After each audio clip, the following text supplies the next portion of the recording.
ಕೊನೆಯ ಕ್ಷಣ ಸನ್ನಿಹಿತವಾಗಿದೆ. ಜಿಲ್ಲಾಧಿಕಾರಿಗಳಾದ ಶ್ರೀ ಲಕ್ಷ್ಮೀಕಾಂತ ರೆಡ್ಡಿ ಅವರು, ಮೈಸೂರು ಪೊಲೀಸ್ ಆಯುಕ್ತರಾದಂತಹ ಶ್ರೀಮತಿ ಸೀಮಾ ಲಾಟ್ಕರ್ ಅವರು ಎಲ್ಲರೂ ಕೂಡ ಜೊತೆಯಾಗಿದ್ದಾರೆ. ಮಾನ್ಯ ಸಂಸದರಾದ ಯದುವೀರ್ ಒಡೆಯರ್ ಅವರು ಜೊತೆಯಾಗಿದ್ದಾರೆ. ಮಂತ್ರಿಗಳೇ, ಬೆಟ್ಟದರಸಿಗೆ ತಾಯಿ ಚಾಮುಂಡೇಶ್ವರಿಗೆ ಪುಷ್ಪಾರ್ಚನೆಯಾಗುವಂತಹ ಕ್ಷಣಕ್ಕೆ ನಾವೆಲ್ಲರೂ ಸಾಕ್ಷಿಯಾಗಿದ್ದೇವೆ. ಬಂಧುಗಳೇ, ಪುಷ್ಪಾರ್ಚನೆಯಾಗಿದೆ. ಇದೀಗ ಪುಷ್ಪಾರ್ಚನೆ ನೆರವೇರ್ತಾ ಇದೆ. ಸನ್ಮಾನ್ಯ ಮುಖ್ಯಮಂತ್ರಿಗಳಾದ ಶ್ರೀ ಸಿದ್ದರಾಮಯ್ಯನವರು ನಾಡಿನ ಒಳಿತಿಗಾಗಿ ಸತ್ಪ್ರಾರ್ಥನೆಯನ್ನು ಸಲ್ಲಿಸಿ ಪುಷ್ಪಾರ್ಚನೆ ನೆರವೇರಿಸಿದ್ದಾರೆ. ರಾಷ್ಟ್ರಗೀತೆ ಮೊಳಗಲಿದೆ.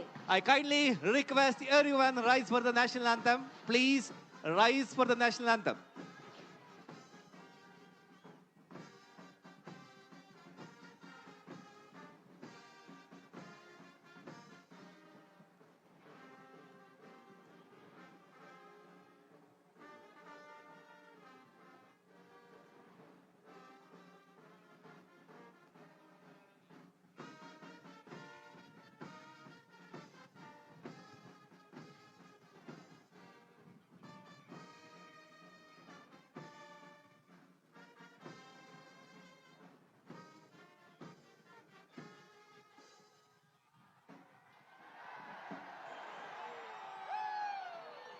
ತಾಯಿ ಚಾಮುಂಡೇಶ್ವರಿಗೆ